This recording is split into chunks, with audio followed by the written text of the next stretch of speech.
Ya, hari ini kita akan diskusi tentang topik, BK pada komunitas disability, gitu. Pekan lalu saya kira kita sudah membahas tentang, eee, anak berkebutuhan khusus. Nah, secara umum salah satu, bagian dari anak yang berkebutuhan khusus itu adalah disability. Namun di sini kita akan mencoba melihat lebih, luas tentang, anak yang memiliki, eee, atau kelainan atau perilaku tertentu, individu tertentu yang masuk kategori disability. Terakhir akhir ini, adik-adik sekalian, bicara tentang disability itu sudah semakin trennya semakin meningkat, apalagi di tengah, pandemi Covid-19 ini, berbagai program layanan itu, semakin digiatkan disebabkan karena, eee, individu yang berada pada kategori disability ini atau orang yang atau individu yang mengalami gangguan atau kekurangan atau ketidaksempurnaan, eee berbeda dengan individu normal. Tentunya, yang dimaksud adalah dari segi aktivitasnya. Maksudnya kita saja ini orang yang normal ketika, eee, apa, eee, berinteraksi antara individu yang satu dengan individu yang lain itu,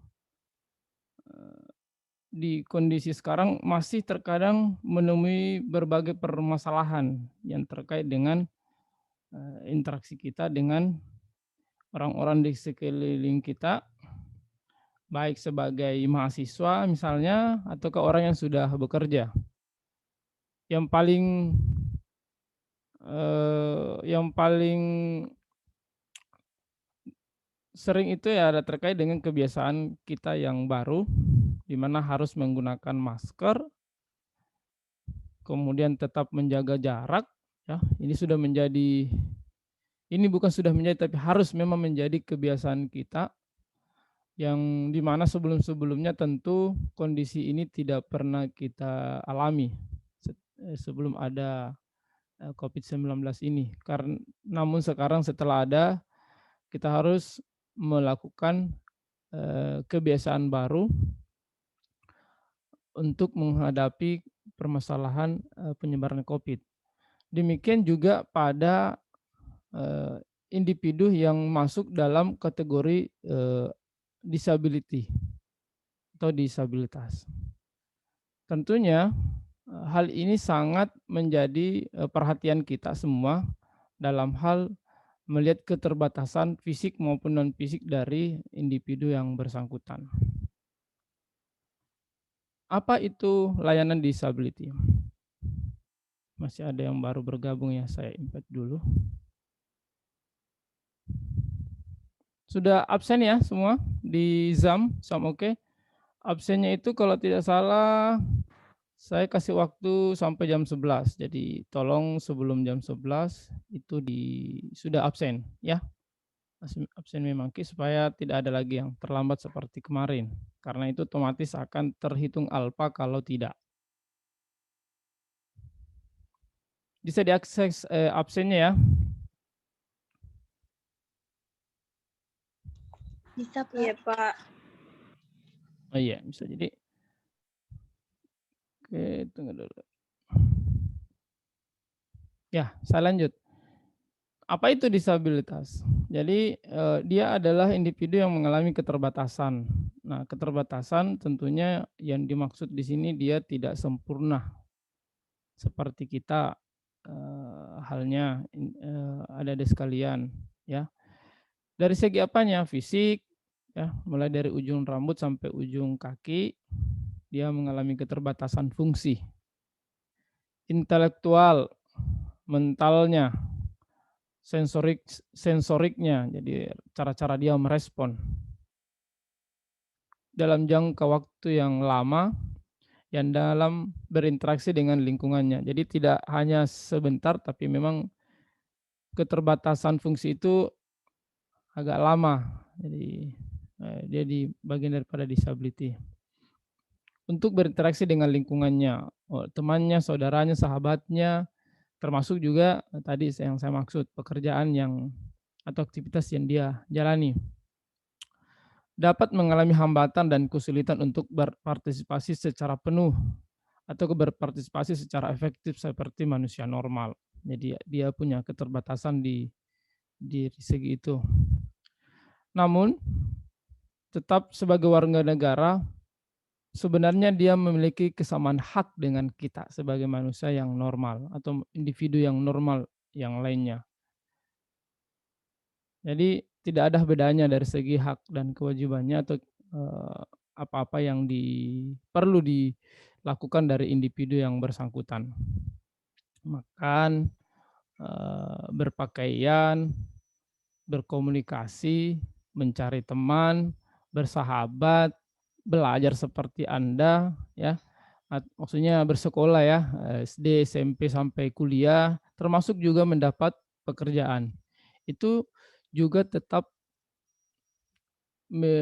harus dimiliki oleh individu yang masuk dalam kategori disabilitas. Namun karena dimaksudkan di sini dia terbatas atau memiliki, eee, keterbatasan fungsi, individu yang mengalami disabilitas ini memerlukan bantuan untuk mendukung semua aktivitas yang dimaksud tadi. Misalnya berinteraksi dengan teman, bersekolah, termasuk juga ya termasuk juga mencari pacar, menikah, berkeluarga ya maksudnya, berkeluarga dan mencari pekerjaan sesuai dengan kemampuannya. Itu sangat memerlukan bantuan dari, eee, seseorang untuk mendukung segala aktivitasnya. Sehingga penyandang yang masuk dalam kategori khusus ini, dikatakan sebagai individu yang memiliki, atau seseorang yang memiliki kebutuhan khusus. Nah, tentunya sebagai individu yang memiliki kebutuhan khusus, ini perlu diatur sudah diatur dalam Undang-Undang 2016 Nomor 8 Pasal 5. Jadi sebenarnya berbicara kebijakan ini sudah, negara kita sudah memfasilitasi, negara kita sudah mewadahi ya, bahwa mereka sebagai orang yang juga memiliki hak dan kewajiban seperti individu yang normal itu, eee, perlu diikat dalam bentuk kebijakan. Di undang-undang ini menyebutkan sudah jelas bahwa salah satu hak yang wajib dipenuhi kepada penyandang, disabilitas adalah salah satunya ya, adalah layanan pendidikan. Jadi tentu di sini sudah memberikan Audio baru. penggambaran kepada kita bahwa, tidak hanya dari segi, pekerjaan, tidak hanya dari segi, pola interaksi individu satu dengan individu yang lain, tapi hak untuk meraih masa depannya melalui jenjang pendidikan itu juga harus diraih oleh orang-orang yang masuk dalam kategori, penyandang disabilitas atau orang atau individu yang mengalami keterbatasan fungsi dari segi fisik, intelektual, mental, dan seterusnya. Sehingga dari sini tentunya bisa memberikan penggambaran kepada kita bahwa individu tersebut, perlu sebagai makhluk sosial tidak hanya, eee, guru pada umumnya butuh dengan mereka, tapi konselor atau guru bimbingan konseling juga perlu hadir di tengah-tengah mereka demi, eee, mendapatkan pelayanan pendidikan yang secara penuh ya, tidak hanya sekedar mendapatkan pembelajaran misalnya, matematika 1+1, perhitungan penjumlahan, memahami, budaya, memahami agama, tapi dari segi bagaimana dia ingin atau memiliki motivasi untuk mau belajar, tadi berhitung, memahami budaya, memahami agama, dan seterusnya, itu perlu didorong oleh orang-orang yang memiliki kemampuan eh, seperti konselor, agar dia dalam berinteraksi di lingkungan sekolah ya individu yang lain.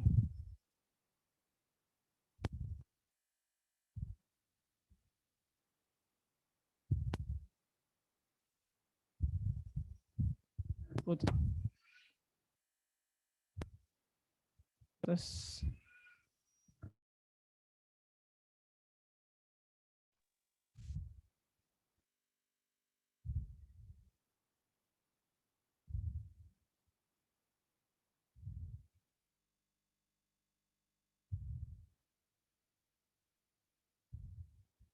oke, maaf tadi ada kendala jaringan.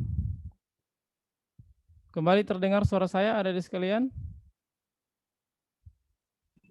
Pak. Oh iya. Pada saat ini sampai saya impet dulu ya.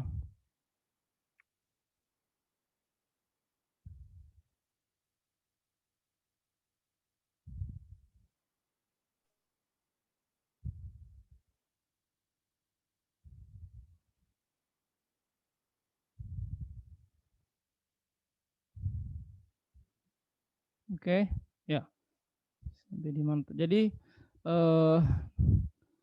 negara kita juga sebagai negara hukum sudah memfasilitasi berbagai kebijakan untuk bagaimana penyandang disabilitas ini memiliki hak untuk mendapatkan pendidikan. Oleh karena itu kita sebagai konselor yang memang memiliki peran dan tanggung jawab dalam hal bagaimana mengarahkan, memandirikan peserta didik untuk bisa berkembang optimal secara utuh melalui jenjang pendidikan.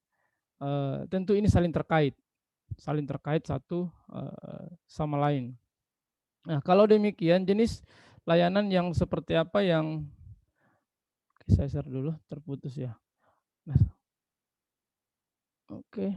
Kalau demikian saudara sekalian, jenis layanan pendidikan yang dimaksud itu yang mana? Nah, ada 3 model layanan pendidikan yang dapat diimplementasikan untuk komunitas disability. Pertama, pendidikan khusus segresi, layanan segresi. Maksudnya ada segregasi. Maksudnya adalah layanan pendidikan tersebut dilaksanakan dengan memberikan pendidikan secara eksklusif. Jadi dia khusus, memang khusus komunitas-komunitas yang masuk dalam komunitas khusus. Ya misalnya tadi ya cacat, ya, cacat fisik maksudnya. Kemudian pendidikan integrasi. Jadi dia merupakan layanan pendidikan untuk kelas-kelas tertentu, khususnya bagi individu yang memiliki keterbelakangan atau memiliki kebutuhan khusus. Misalnya, saudara sekalian di sekolah ya, sekolah luar biasa SLB. Jadi di sana dia memang ada sekolah khusus memang untuk anak-anak yang cacat fisik, ada khusus anak-anak yang memiliki cacat non fisik, misalnya keterbelakangan mental ya. Kemudian ada khusus untuk anak-anak yang memiliki anak keterbelakangan misalnya pendengaran, penglihatan, dia dipisah-pisah dalam satu kelas. Namun dia dalam satu sekolah. Nah, ini merupakan layanan pendidikan integrasi. Seperti kalau di Makassar SD-nya itu ada di Blorokeng sana untuk pendidikan luar sekolah, di mana kelasnya itu dibagi-bagi sesuai dengan jenis komunitasnya. Nah, kemudian di SMP ada SLB di Hertakok kalau tidak salah ya, itu adalah memang khusus untuk anak yang memiliki keterbelakangan atau berkebutuhan khusus. Begitu juga dengan layanan yang khusus mungkin orang dewasa tapi memiliki keterbelakangan mental atau individu yang memiliki keterbelakangan mental, dia digabungkan. Kemudian layanan ketiga adalah pendidikan inklusi. Jadi pendidikan inklusi ini adalah bagaimana menggabungkan sistem pendidikan yang menggabungkan individu dalam suatu rombongan belajar secara reguler sehingga layanan strategi layanan yang diberikan itu ke peserta didik juga pun beragam. Jadi misalnya seperti saat ada satu sekolah di mana dia tetap menerima anak yang memiliki kebutuhan khusus. Misalnya anak yang idiot, ya, dia gabungkan dengan siswa yang normal yang lainnya. Seperti di sekolah kalau saya pernah mengunjungi di Atira ya. Di Atira itu juga termasuk menerima anak yang inklusif.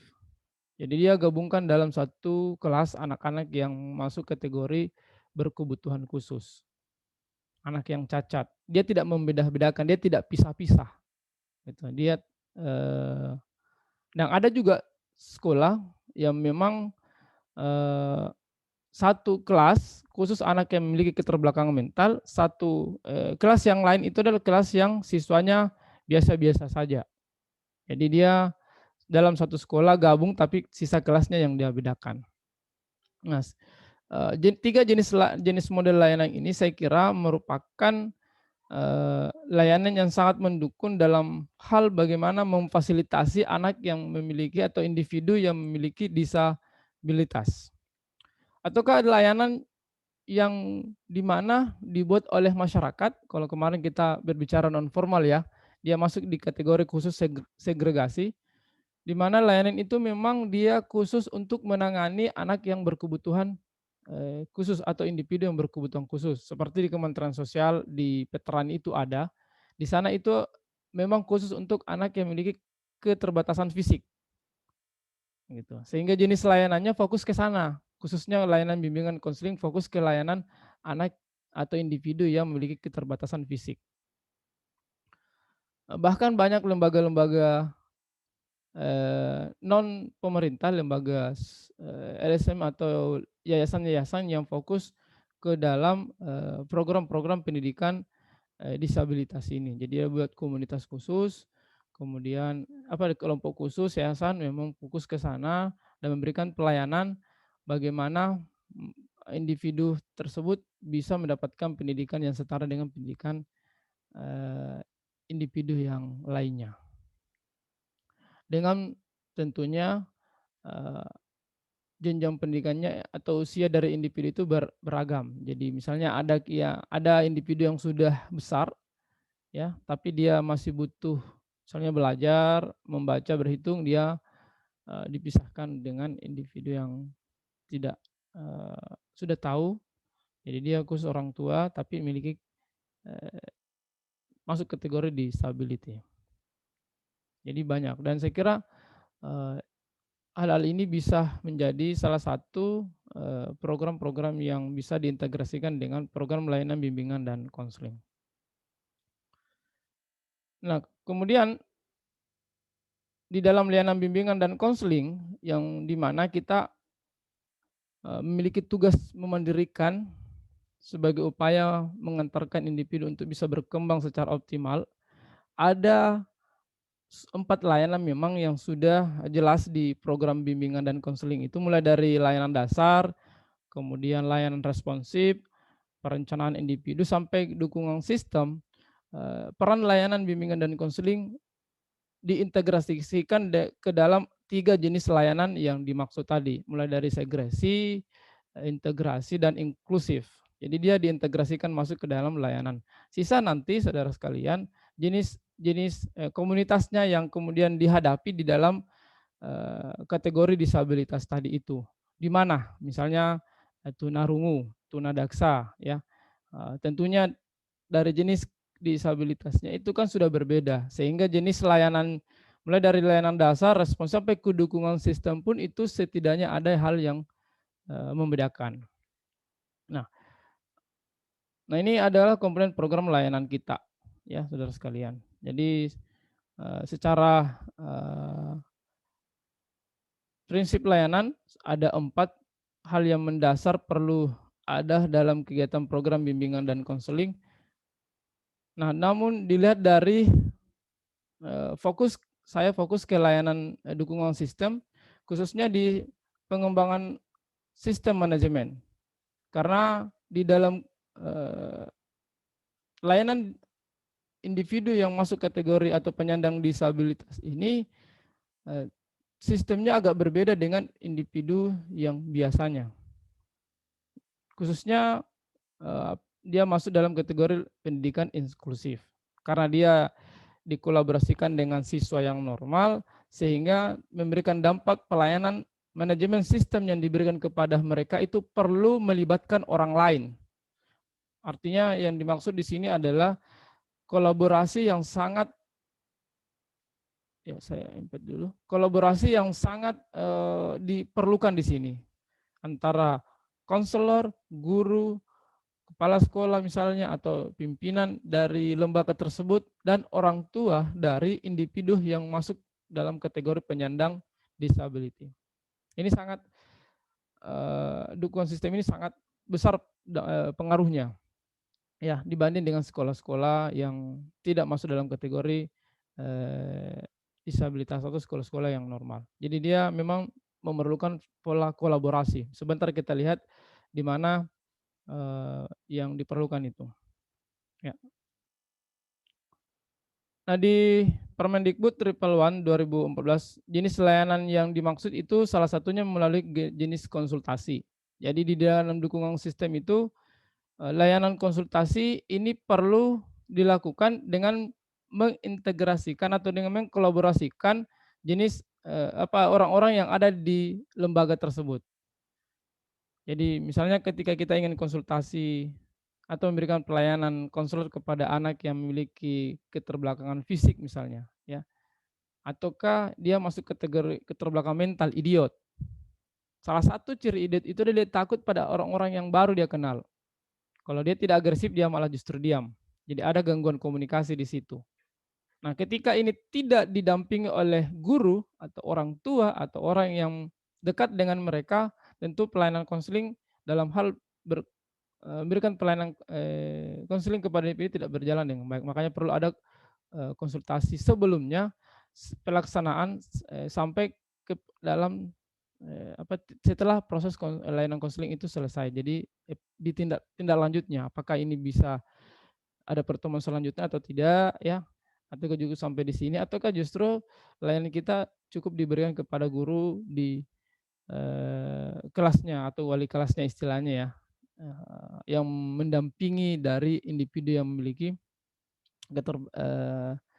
penyandang disabilitas tadi. Jadi di berbagai layanan disabilitas itu dia memiliki pendamping. Jadi dia pendamping yang sekaligus menjadi guru gurunya. Kemudian kerjasama dalam menciptakan lingkungan kondusif bagi konseli. Jadi perlu ada kolaborasi dengan berbagai pihak. Nah, termasuk juga menyusun perencanaan program sekolah, ya. Misalnya kita mau memperingati Hari Disabilitas Internasional itu kan jatuh pada 3 Desember, ya. Seperti mungkin kita membuat semacam festival kecil-kecilan, ya, atau menolak perilaku kekerasan dengan mencap tangan pada kain atau tanda tangan. Itu kan pengembangan bakat minat melalui kreativitas seni, yaitu perseni misalnya. Ya, supaya ini bisa berjalan dengan baik, maka diperlukan kerjasama dengan berbagai pihak untuk bisa berjalan dengan baik. Kemudian ketiga itu adalah layanan dalam bentuk penelitian dan pengembangan, khususnya dalam pengembangan profesi. Nah, Anda sebagai konselor, calon konselor atau calon guru bimbingan dan konseling, saya kira ini bisa menjadi salah satu topik atau tema-tema tren riset bagaimana melihat layanan yang diperlukan di lapangan untuk kegiatan bimbingan dan konseling. Tentunya dengan kondisi saat ini, misalnya di tengah pandemik, jenis layanan apa yang diperlukan misalnya. Supaya teman-teman di lapangan yang hanya fokusnya kepada penanganan yang selama ini terjadi, artinya berulang, tidak mencoba mengasah hal-hal yang baru, itu bisa menjadi saran bagi mereka. Kemudian bagi guru di sekolah, guru di sekolah atau guru di lembaga penyandang disability itu tentunya dengan melihat berbagai pola atau perilaku yang ada pada anak disabilitas ini, tentu itu bisa menjadi bahan evaluasi untuk bagaimana pendekatan yang dipakai kemarin itu diperbaiki setelah mencoba melihat bahwa ada kekurangan, ada hal yang perlu dibenahi, ada perlu diperbaiki. Eee, saya menemukan topik atau pendekatan atau teori atau jenis layanan yang cocok dari berbagai referensi itu cuma kemudian saya coba terapkan kepada mereka. Jadi ada pengembangan keilmuan di situ sebagai lahan untuk bagaimana layanan kepada penyandang disabilitas ini bisa terus berjalan, tidak begitu-begitu saja. Jadi pendidikan sepanjang hayat, dimanapun dan kapanpun, apalagi seiring dengan perkembangan ini, kehidupan itu selalu berubah.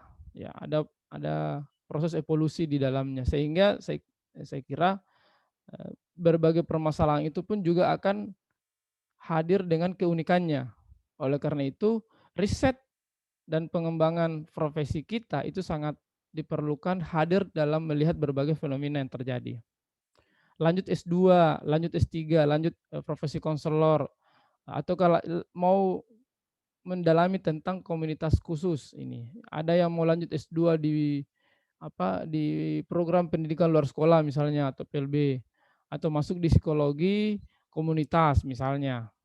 Ada pelatihan, ada seminar tentang disabilitas, apalagi kalau tanggal-tanggal 3 Desember itu biasanya ada program-program yang mendukung tentang hal itu, ikuti ya, karena di situ bisa memberikan berbagai informasi, berbagai layanan-layanan yang diperlukan dalam mengatasi eh, individu yang masuk dalam penyandang disabilitas ini tadi. Jadi itu saya kira termasuk juga ya tadi mencari berbagai dukungan kebijakan program pemerintah yang dapat masuk ke dalam lembaga kita misalnya untuk diberikan kepada konselor kita sebagai penyandang disabilitas supaya tidak sepenuhnya itu lahir dari apa semuanya dari kita. Ya, tadi saya maksud ya perlu juga dukungan kolaborasi dengan berbagai pihak atau kerjasama.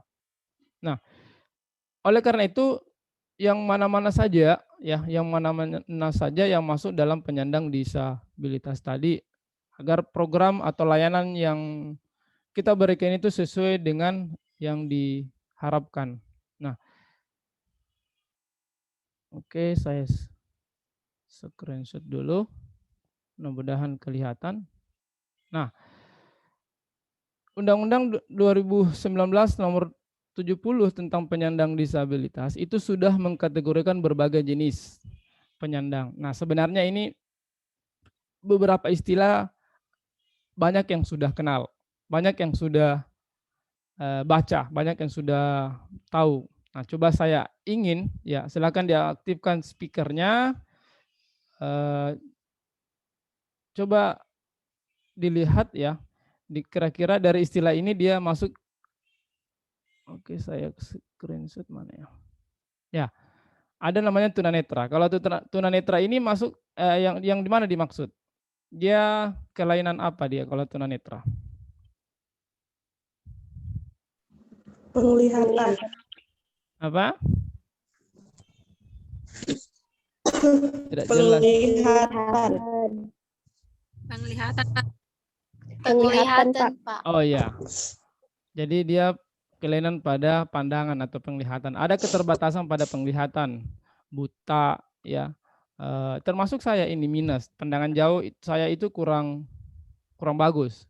Jadi rabun jauh, maksudnya rabun jauh. Masuk yang rabun dekat yang tidak bisa membaca buku dengan dekat. Itu juga masuk kepada dalam penyandang tunanetra.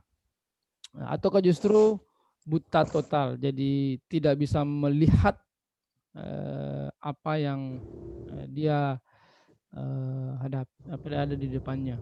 Jadi disebut tunanetra. Kalau tunarungu bisa disebut namanya supaya Pendengaran, Pak. ini apa pendengaran? Sudah benar itu pendengaran? Pendengaran, Pak. Ya, apa? Iya, Pak, pendengaran. Iya, Pak, benar. Benar ya. Apa ciri-cirinya anak yang atau individu yang masuk dalam kategori tunarungu?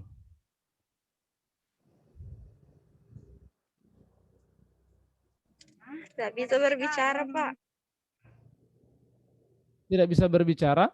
Tadi katanya pendengaran. Berarti bisa dong. Tuli Pak dengan kurang mendengar. Ya, kalau tuli berarti atau tidak mendengar tapi dia bisa berbicara ya. Begitu kan? Nah, itu tunarungu. Tadi sempat ada Iya yang bilang Pak. tidak bisa berbicara. Oke, jadi tunarungu. Hati-hati dengan istilah-istilahnya ini ya. Saya sengaja saya slide satu persatu untuk melihat konsentrasi Anda apakah masih ingat karena memang mirip-mirip ya dengan jenis-jenis kelainan pada individu atau penyandang disability. Tunarungu adalah individu yang mengalami pada fungsi pendengaran. Jadi tuli ya, tuli. Dia tidak bisa mendengar dengan baik apa yang disampaikan misalnya atau suara-suara yang ada di sekitar dia. Karena ada gangguan pada sensorik apa di dalam telinganya ya. Gaung atau gema istilahnya. Tuna bicara. Nah, tadi sempat disinggung ini. Siapa tadi itu? Yang mana kalau tuna bicara? Mana laki-lakinya nih? Laki-lakinya. Itu Pak. Itu tidak bisa bicara Pak.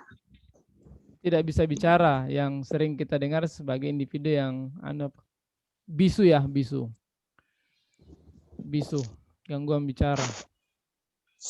Apakah menyebut huruf gangguan menyebut huruf R atau tidak sempurna menyebut huruf R itu juga masuk gangguan tunawicara?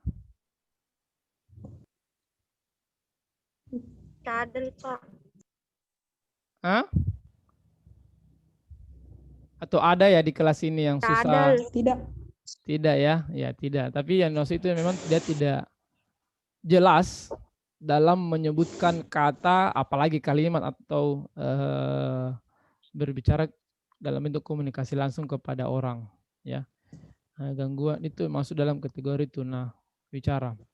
Tuna grahita, yang mana kalau tuna grahita? Suara cowoknya mana ini suara cowoknya? Dari tadi cewek semua ini. Arif Reskiawan. Terbelakangan. Dia masuk dalam keterbelakangan mental. Yang di mana dimaksud itu? Keterbelakangan mental. Suara cowoknya dulu ini, cewek-ceweknya suara cowoknya. Siapa ini? Rizal. Mana suaranya Rizal?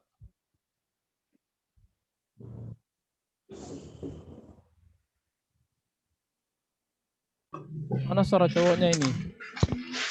Ini susah dilihat ini karena tidak ada yang aktif kameranya. Maksud saya kalau tidak aktif kameranya tapi bisa menyampaikan apa yang saya minta itu kan setidaknya ada interaksi dari kita dalam proses perkuliahan. Apa tadi? Rizal? Anak-anak yang memiliki kemampuan intelektual di bawah rata-rata. Ya, jadi keterbelakangan mental ya. Jadi dia punya IQ di bawah rata-rata. Di bawah rata-rata itu 18 ke bawah. Kemudian tunadaksa. Kelainan fisik. Kelainan fisik, apa cacat fisik ya.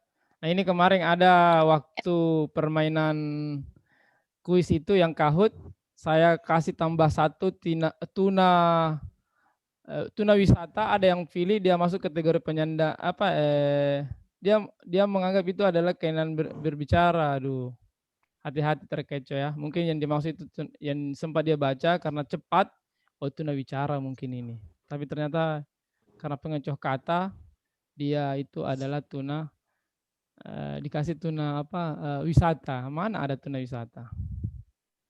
Ya, kelainan fisik ya. Jadi misalnya tangannya tidak sempurna, ya, telinganya tidak sempurna, tidak ada satu misalnya yang kemudian kakinya yang bisa disebabkan dari lahir ataukah ketika dia setelah lahir, mungkin karena pengaruh kecelakaan, ya, sehingga dia cacat fisik. Tangannya harus misalnya karena sakitnya di kakinya dia harus diamputasi. Kemudian ketika lahir misalnya ketika dikandung, ini untuk calon ibu-ibu ya, adik-adik sekalian, khusus yang perempuan, betul-betul ketika mengandung Anda nanti umur-umur, apalagi kalau hamil baru-baru itu ya, maksudnya hamil apa ya, pertama ya, jaga betul itu ya, jaga betul calon babynya, makan makanan yang mengandung banyak nutrisi supaya pertumbuhan fisik dari anak tersebut selama kandungan itu normal hingga lahir dan tumbuh besar. Ya, karena banyak individu itu tidak normal fisiknya itu karena disebabkan itu tadi di kandungan, selama dikandung dia tidak bagus pertumbuhan fisiknya. Makanya ada selalu dokter bilang kurang bagus pertumbuhan janinnya. Nah, maksudnya itu anak yang dimaksud itu di dalam kandungan. Sehingga ketika lahir dia ada kelainan fisik.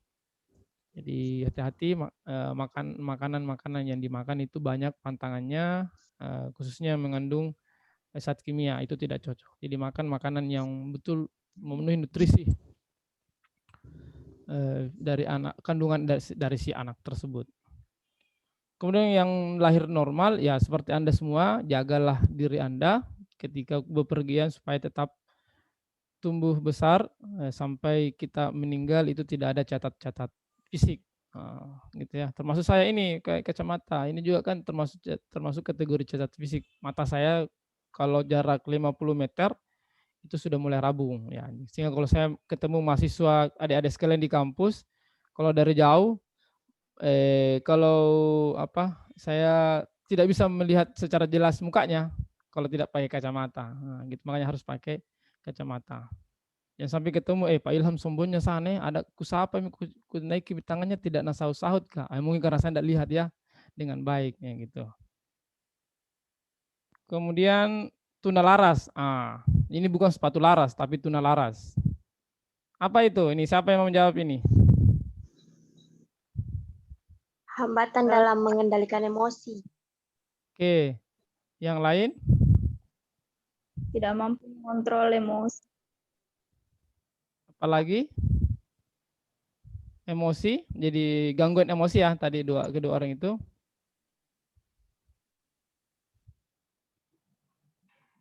Dan sosial, emosional dan sosial. Jadi dua di situ ini ya.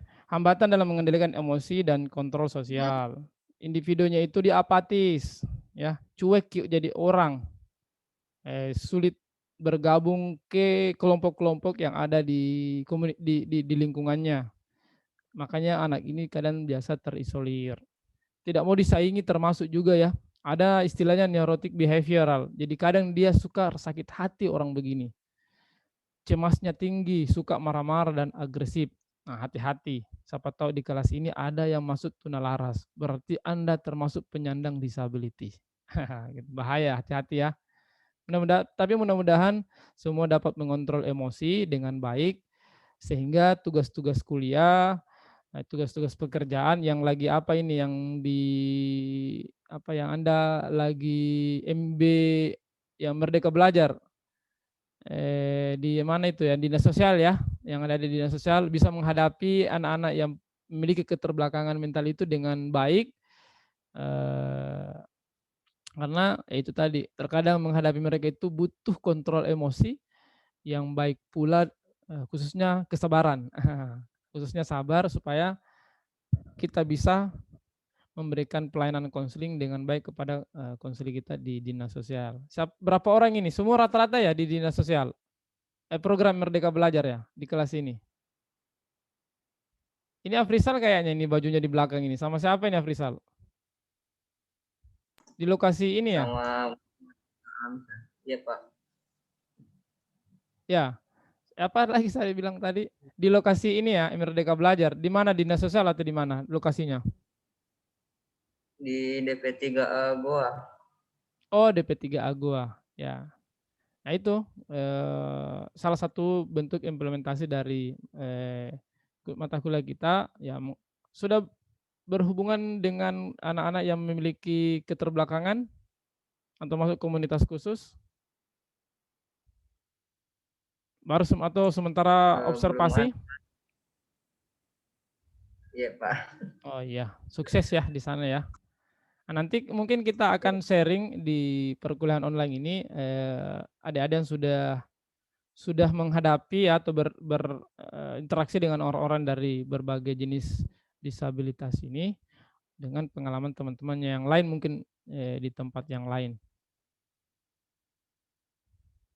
Nah, ini kuis, adik-adik sekalian. Saya harap semua, oh ini mungkin yang pertama masih jawaban langsung, ya. Ini masih jawaban langsung. Menurut Anda dari gambar ini masuk penyandang disability yang manakah? Sebut nama ya karena banyak ini di Zoom. Saya Pak. Umulia, Pak. siapa Humaira? Umulia dulu pertama ini.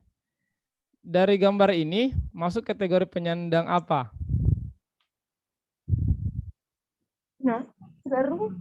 Tunarungu, Pak. Alasannya Tidak kenapa? bisa berbicara Ya, oke. Sudah benar yang lain? karena cuman biar bicara lewat isyarat. Iya. Saya Menggunakan, oke, Umulia sudah cukup. Sekarang kesempatan yang lain, Humaira.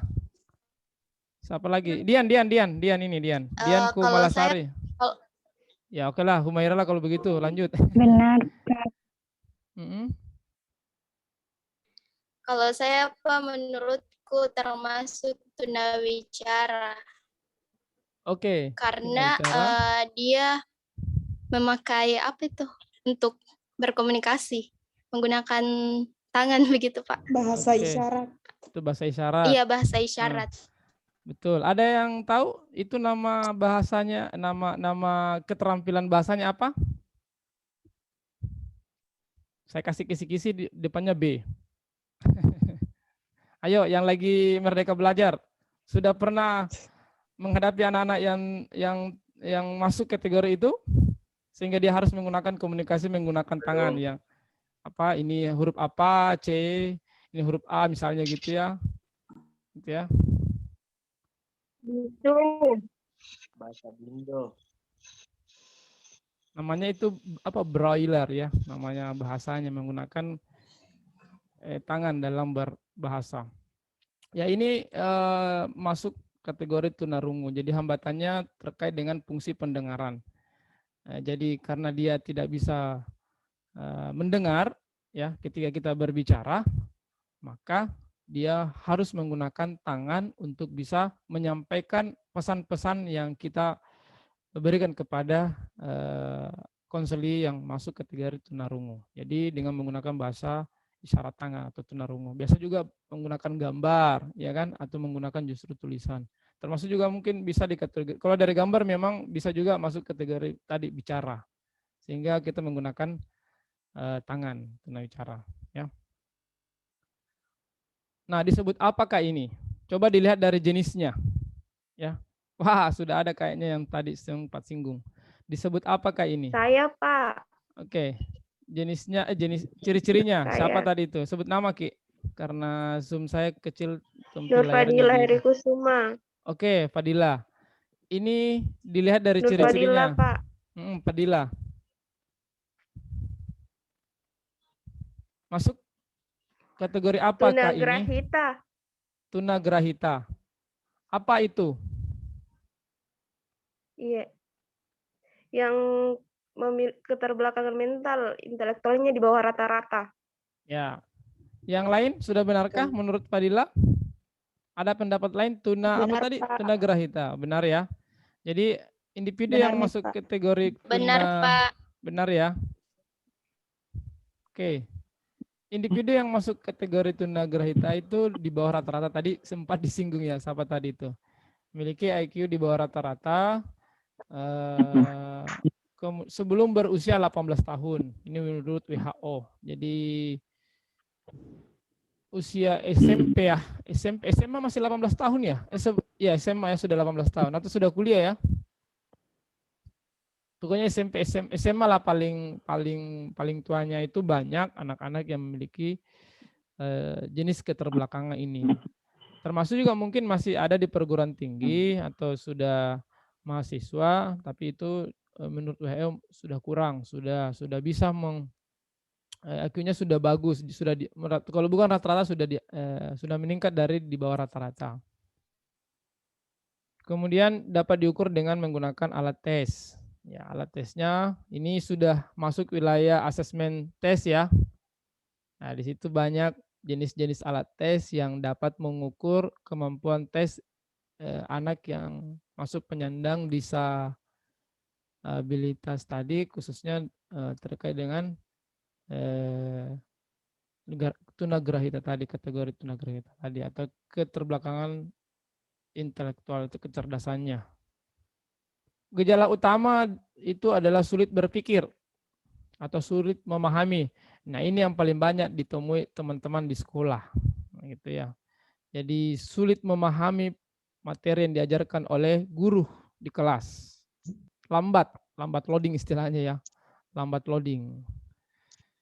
Kemudian pendidikan khusus dan terapi perilaku dapat membantu individu tersebut dalam menjalani kehidupannya, termasuk ketika belajar. Perlu memang teknik tertentu yang diberikan kepada individu yang mengalami masalah keterbelakangan mental ini, keterbelakangan intelektual tadi. Kalau dia memiliki keterbelakangan misalnya tidak pekah dalam kelompok atau terisolir, ataukah sulit memahami materi yang diberikan, ya, atau ada gangguan dalam cara memahami sesuatu. Makanya dia perlu intervensi perilaku atau intervensi yang khusus untuk pada masalah yang bersangkutan. Kalau perlu lagi dikombinasikan dengan pendekatan yang lain boleh. Orang mengalami itu salah satu cirinya gelisah, ya. Kemudian dia hiperaktif. Nah, berarti kalau mengalami seperti ini, memang pendekatannya harus kepada masalah tersebut. Ataukah impulsif. Secara umum, banyak terjadi pada individu tersebut itu adalah sulit berpikir dan memahami sesuatu. Oleh karena itu, memang perlu orang-orang konselor, orang psikolog yang turun tangan mengatasi individu yang masuk ke kategori tunagrahita ini tadi, ya. Oke, tunagrahita namanya, bawah rata-rata. Ini tadi saya lupa. Dia disebut juga namanya retardasi mental retardation. Jadi mentalnya itu memiliki mental buruk. Nah, sekarang ini adalah ada sekalian, silahkan Anda jawab di chat Zoom. Saya akan lihat, buka chat Zoom-nya. Kemudian jawab pertanyaan yang sesuai dengan pernyataan di atas. Jelas terbaca ya di laptop atau di HP-nya yang dipakai kuliah online?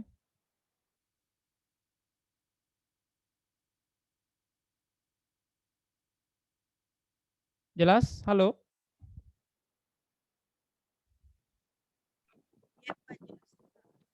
Ya, oke. Menurut Anda, gitu ya.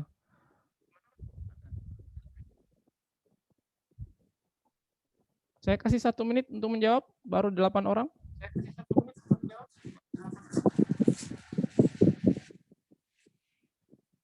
Ya, jawabannya boleh langsung nama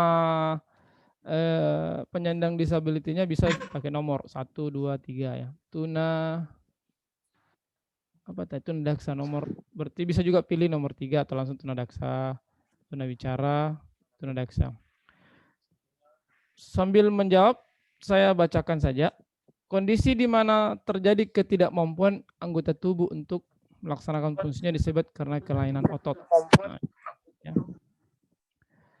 Kemudian ada suatu keadaan rusak atau gangguan sebagai akibat benturan atau hambatan pada tulang otot dan sendi yang fungsinya seharusnya normal.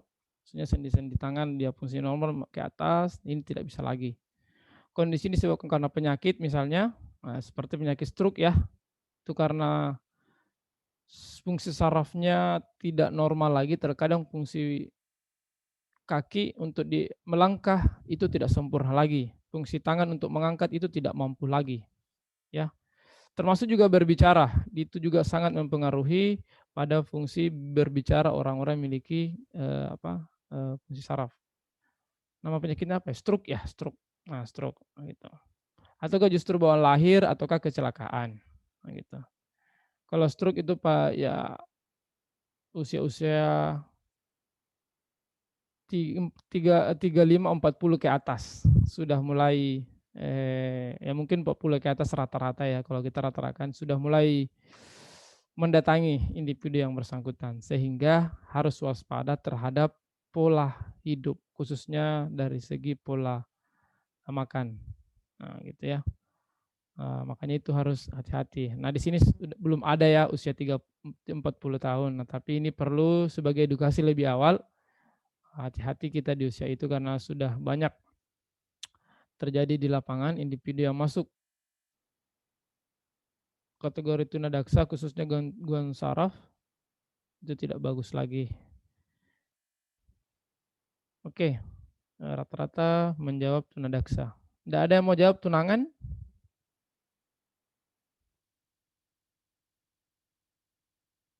Tidak ada, Pak. Kalau cowoknya apa jawabannya? Ini rata-rata cewek yang menjawab dan ini pun hanya beberapa. Ini membuktikan banyak yang tidak fokus kuliah nih, kuliah online.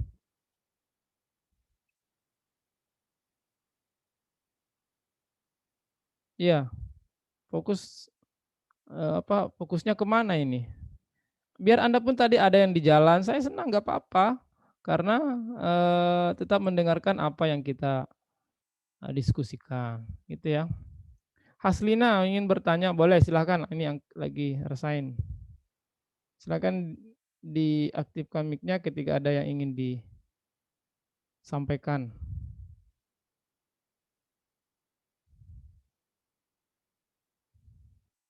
Yang menjawab hanya beberapa orang ini. 1, 2, 3, 4, 5, 6, 7, 8, 9, 10, 11, 12, 13, 14, 15, 16, 17, 21, 22, 23. Sekitar 23, 23, 25 lah. Yang ikut ini 34. Nah, mana yang lain? Nah, gitu. Padahal pertanyaannya ini sangat sederhana. Tapi menjadi ukuran bahwa Anda aktif atau interaktif dalam proses perkuliahan.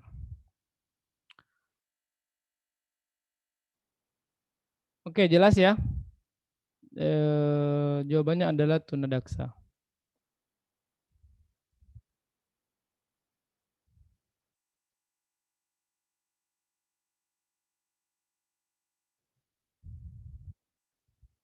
Kemudian yang lain saudara sekalian itu adalah namanya individu yang mengalami kesulitan belajar ya.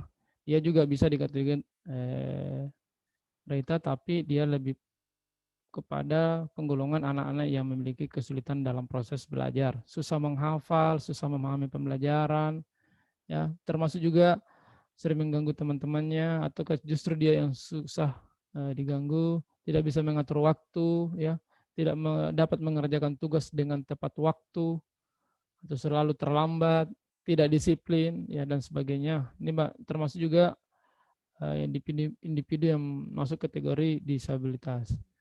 Kemudian autis, ya, gangguan dalam berkomunikasi termasuk berinteraksinya itu buruk. Nah, dia ditanya malah lain jawabannya, nah, gitu ya. Kemudian ketika kemudian kita berbicara, dia ngawur, dia berbicara hal lain, gitu ya. Kemudian kita ya justru dia takut ketika ada orang baru atau justru dia aktif ingin agresif kepada orang tersebut, nah, gitu. Kemudian gangguan motoriknya, nah, susah berjalan, susah berbicara, bahkan termasuk bernafas. Nah, ini tadi gangguan saraf ya, termasuk gangguan saraf. Kemudian anak-anak atau individu yang menjadi korban narkoba atau penyalahgunaan narkoba atau obat-obat terlarang dan adiktif lainnya. Jadi korban-korban yang masuk dalam pengguna narkoba tadi itu juga adalah individu yang masuk kategori disabilitas. Khususnya ketika dia sudah pengguna berat, gitu.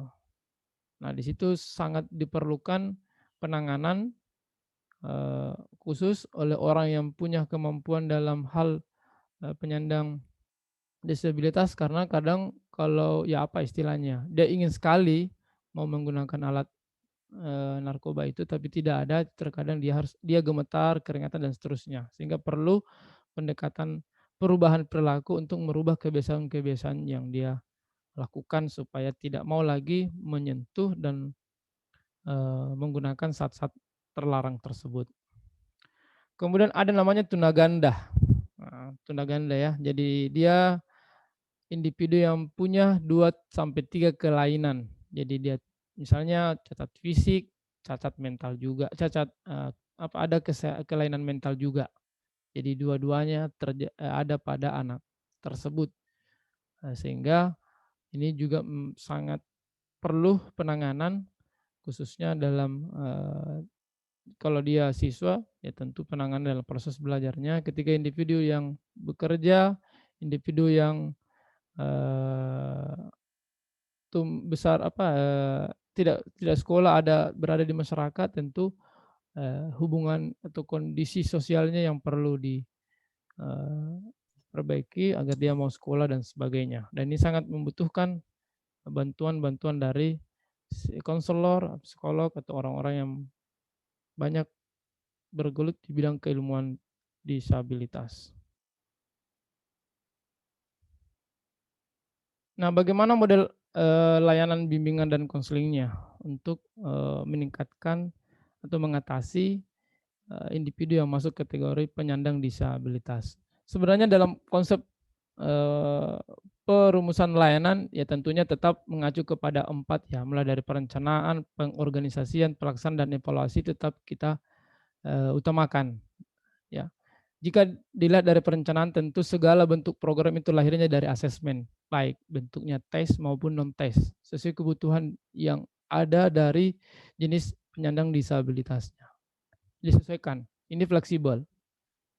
Kemudian programnya itu disusun secara tetap sistematis. Jadi kalau perlu ada program harian sebagai bentuk controlling terkait dengan pertumbuhan dari anak yang bersangkutan. Mingguan, semesteran, dan bahkan ada program tahunan yang mungkin dilaksanakan 1 kali setahun. Misalnya tadi Hari Disabilitas Internasional 3 Desember itu bisa dibuat dalam bentuk program kegiatan penyuluhan, pelatihan, lomba, pengembangan bakat dan minat dan seterusnya. Nah, itu bisa menjadi sebagai bagian dari perencanaan yang tentunya lahir dari proses asesmen. Kemudian layanan yang kedua itu adalah pengorganisasian. Jadi tetap ada kerjasama dengan sekolah dengan dalam hal penyusunan kurikulum atau program layanan bimbingan dan konseling sesuai dengan kurikulum yang ada di sekolah. Jadi sesuai dengan asesmen ini yang dibutuhkan, kita coba kolaborasikan dengan kurikulum misalnya mata pelajaran, karena untuk implementasinya kita harus tetap berkoordinasi dengan guru mata pelajaran, misalnya kalau di sekolah ya, atau ke pendamping khusus ketika dia di yayasan atau lembaga disabilitas, agar program ini sesuai atau lainnya sesuai dengan kebutuhan yang masalah yang dihadapi oleh konselor kita. Gitu. Jadi dia kemudian dia diintegrasikan dalam rencana pembelajaran. Jadi sekali lagi di awal saya diberikan kolaborasi di sini dan kerjasama sangat diperlukan dalam implementasi layanan bimbingan dan konseling. Jadi tetap dan sangat harus melibatkan guru pendamping atau guru mata pelajarannya untuk mengimplementasikan hasil program layanan yang telah disusun. Kemudian bagaimana bentuk pelaksanaannya? Tetap berkolaborasi dengan guru mapel ya, guru pendamping, karena seperti saya bilang tadi, anak penyandang disabilitas itu ada hal yang terkadang kalau orang baru yang jarang bersama dengan dia itu eh, tidak sangat segang. Misalnya mungkin malu, ya itu malu atau justru takut karena mungkin jenis penyandang disabilitasnya. Jadi dia kadang takut sehingga perlu ada guru pendamping. Guru pendamping itu sangat dekat dengan mereka, sangat tahu kondisi mereka. Bahkan mereka lebih mencari guru pendamping dengan guru-guru yang lain yang ada di sekolah atau di lembaga disabilitas. Sehingga kita perlu berkolaborasi dengan mereka untuk pelaksanaan layanan. Kemudian melakukan layanan informasi kesadaran disabilitas kepada orang tua. Bahwa sangat penting layanan kita, kehadiran kita konselor kepada orang-orang orang tuanya ataukah orang yang ada di sekeliling mereka di rumah, tantenya, omnya atau walinya istilahnya. Misalnya kita melakukan kunjungan rumah, diskusi kondisi anaknya seperti ini yang kami ingin lakukan, ini yang kami ingin berikan dan seterusnya. Atau kan justru mendapatkan biodata tentang anak tersebut. Bisa juga melalui kegiatan orientasi disabilitas bersama orang tua, gitu. Bahwa anak ya bisa tadi dalam bentuk parenting orientasi parenting atau motivasi parenting. Jadi memberikan motivasi kepada orang tua dalam hal memberikan kesempatan belajar anaknya di berbagai lembaga pendidikan. Bahwa mereka itu bisa tumbuh besar, bisa berhasil, bisa sukses dengan kondisi mereka. Karena keterbatasannya mereka itu adalah sebuah kelebihan yang diberikan oleh Tuhan untuk bisa tumbuh besar seperti individu yang lain misalnya. Ini yang perlu kita tanamkan kepada mereka melalui berbagai kegiatan-kegiatan bersifat pertemuan dengan orang tua. Kolaborasi dengan guru pendamping khususnya dalam peningkatan keterampilan mengajar guru untuk peserta didik disabilitas. Jadi tujuan pembelajaran terkadang kita perlu masuk ke dalam layanan pembelajaran guru. Jadi kita bisa berkoordinasi dengan guru untuk pertemuan ini, apa topik pembelajarannya, apa tema pembelajarannya, apa materinya. Nah, setelah melihat ternyata di situ ada hal yang perlu kita kolaborasikan. Kita bisa masuk di dalam layanan pemberian materi dari guru untuk bagaimana mengatasi masalah yang dihadapi oleh konseling tersebut. Misalnya guru olahraga, ya guru olahraga ingin memberikan materi olahraga kepada individu yang penyandang disabilitas, misalnya yang cacat fisik, ya itu kan terbatas. Misalnya dia harus menggunakan tangan, namun kakinya tidak ada, dia harus menggunakan kursi roda. Nah, salah satu yang dapat muncul adalah motivasinya, semangatnya, keinginannya untuk berolahraga bersama dengan teman-teman yang lain. Di dalam dirinya tertanam bahwa saya ini tidak mampu, tidak seperti yang lain, tidak bisa. Ataukah justru baru satu kali misalnya poli 2-3 kali gagal akhirnya tidak ada lagi semangat ingin melakukan itu. Nah, guru BK bisa masuk ke dalam ranah itu untuk bagaimana memberikan penguatan supaya anak itu mau lagi ikut materi pembelajaran misalnya.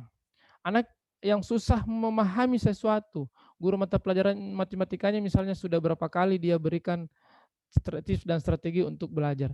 Nah, di situ kita bisa masuk sebagai seorang konselor dalam hal bagaimana siswa atau konseling ini bisa memiliki strategi belajar yang sesuai dengan kebutuhannya mereka. Nah, ini misalnya. Jadi kolaborasi itu sangat diperlukan. Ataukah justru kita sarankan bagaimana supaya model pembelajaran yang diberikan oleh guru itu dalam bentuk permainan. Ya misalnya kalau berhitung ya, kita ambil benda-benda yang di mana jenis permainannya itu adalah lomba intinya ada nilai hitungnya di situ. Jadi model tematik misalnya. Misalnya temanya itu adalah lingkungan. Nah, gitu ya. Nah, masuk materi pembelajaran seni. Nah, konseling ini kita ajak jalan-jalan di sekitar, kemudian melihat benda, tumbuhan, pohon, rumah yang ada di sekelilingnya. Kemudian kita masuk ke dalam kelas. Nah, untuk masuk bidang seni, nah kita minta mereka untuk misalnya ya, kalau dia bisa bukan catat fisik tangan, tapi kita ajak mereka untuk menggambar apa yang dia lihat tadi, atau suruh menulis apa yang kamu lihat tadi. Kemudian kita ataukah justru kalau kita di lingkungan kita itu banyak pohon misalnya ya, kita minta mereka untuk menggambar pohon. Nah, itu masuk kategori bidang seni. Kemudian suruh buat daun misalnya. Terus untuk menghitung daun, berarti untuk menghitung daunnya itu masuk ke dalam kategori berhitung. Misalnya seperti itu dan seterusnya. Jadi ada memang wilayah yang saya kira sangat besar peran kolaborasi kita dengan guru mapel, guru pendamping dalam hal bagaimana mengimplementasikan program layanan kita ke dalam individu yang mengalami disabilitas ini. Kemudian yang terakhir itu adalah proses evaluasi. Setelah dilaksanakan tentu tetap harus ada evaluasi.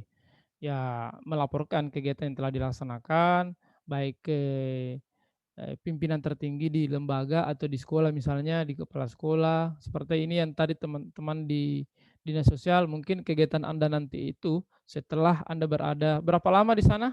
Di 2 bulan ya? 2 bulan kurang lebih ya? Afrizal, berapa lama Afrizal? Di kalau tidak salah kemarin berapa ya rapat jujur saya? Ya, itu pasti harus buat laporan, disampaikan ke Dinsos, ke TP2A, ya, lembaga apalagi itu, kan ada beberapa itu. Termasuk ke jurusan misalnya ya, untuk laporan kegiatan pelaksanaan Anda. Nah, gitu. Misalnya kalau yang di sekolah misalnya dalam kondisi normal, sudah menjadi normal, ke sekolah, ke supervisor, ya, seterusnya. Kemudian memberikan rekomendasi program dalam penguatan kesadaran disabilitas. Jadi hasil dari program kegiatan yang kita berikan di akhir semester atau akhir tahun, kita bisa memberikan sebuah penguatan dalam bentuk rekomendasi program kepada lembaga, sekolah, dinas misalnya yang ini, bahwa kondisi Anda, kondisi lingkungan kita ini membutuhkan kegiatan seperti ini. Penguatan misalnya tadi masih banyak orang tua yang belum memberikan kesempatan bagi anaknya untuk bisa belajar sepenuhnya di lingkungan sekolah, sehingga perlu ada parenting disability untuk orang tua, misalnya seperti itu, di dalam rangka peringatan Hari Disabilitas Internasional, ataukah mengasah kemampuan mereka melalui pengenalan bakat dan minat. Jadi disuruh membuat berbagai kerajinan dari benda-benda bekas dan seterusnya. Kita hadirkan orang yang pintar di situ untuk dilatih mereka misalnya ya, dan seterusnya. Nah, jika perlu kita bikin kegiatan bimbingan khusus, referral kursus, bimbingan khusus dan seterusnya, untuk memberi penguatan dari apa yang kita anggap masih kurang di dalam pelaksanaan atau justru di pengorganisasian layanan bimbingan dan konseling yang diberikan kepada anak-anak yang masuk dalam kategori disabilitas. Setelah itu laporan dibuat misalnya, kemudian perlu ada tindak lanjut untuk ke lembaga lain, misalnya kerjasama ke lembaga lain ataukah ke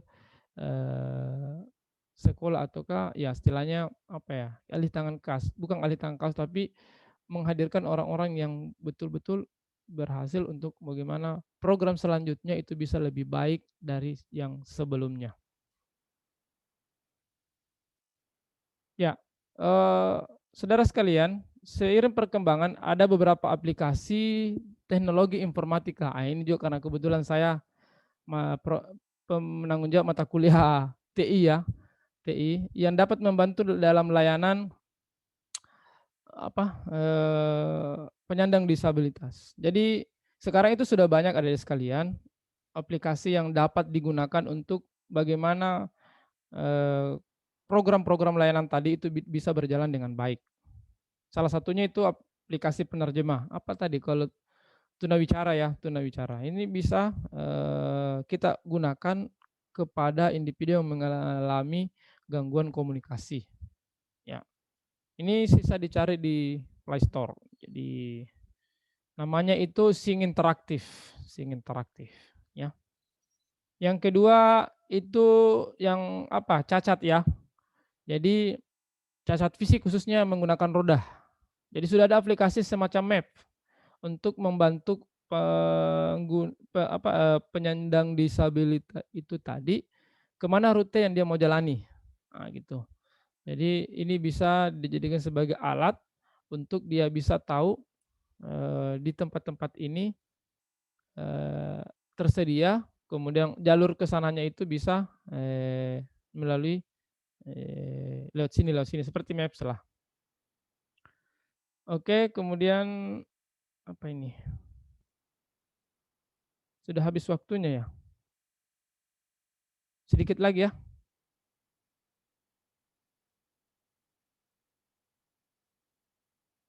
Oke, sedikit lagi. Dexlesia, tes dan training. Jadi ini untuk anak-anak yang memiliki keterbelakangan mental. Ya, ada yang di dinas sekarang bisa pakai ini untuk menjadikan salah satu instrumen untuk mengukur kesulitan mereka dalam hal berbicara dan menulis. Jadi ini salah satu aplikasi sudah tersedia juga di Play Store. Dexlesia Test dan Training. Latih kemampuan kognitif dengan aplikasi Dexlesia Training.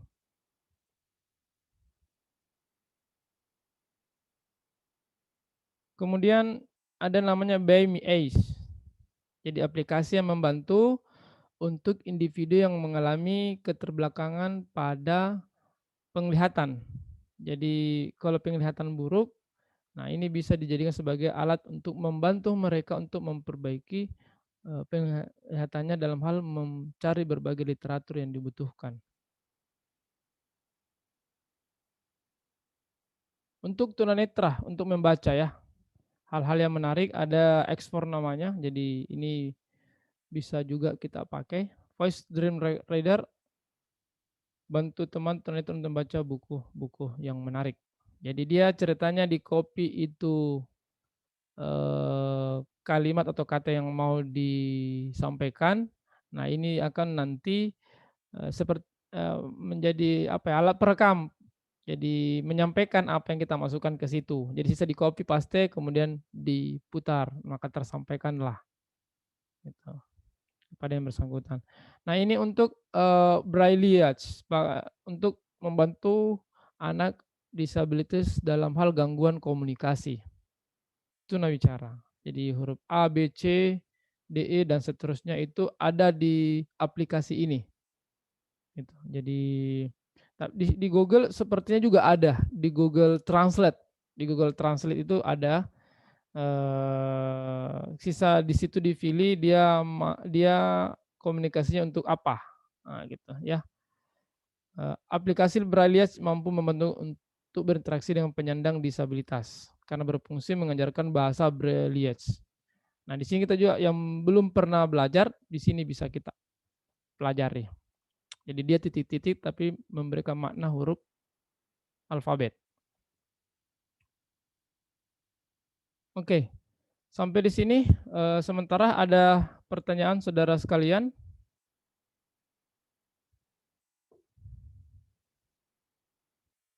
Mudah-mudahan apa yang saya sampaikan ini jelas ya, memberikan informasi kepada kita semua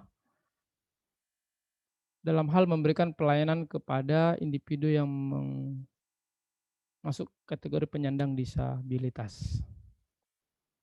Materinya sebenarnya sudah ada di Zoom, di Sam Oke. Silakan di-download saja. Sebentar saya akan buatkan forum diskusi untuk menampung semua pendapat-pendapat dari berbagai materi atau informasi yang saya berikan melalui Zoom ini.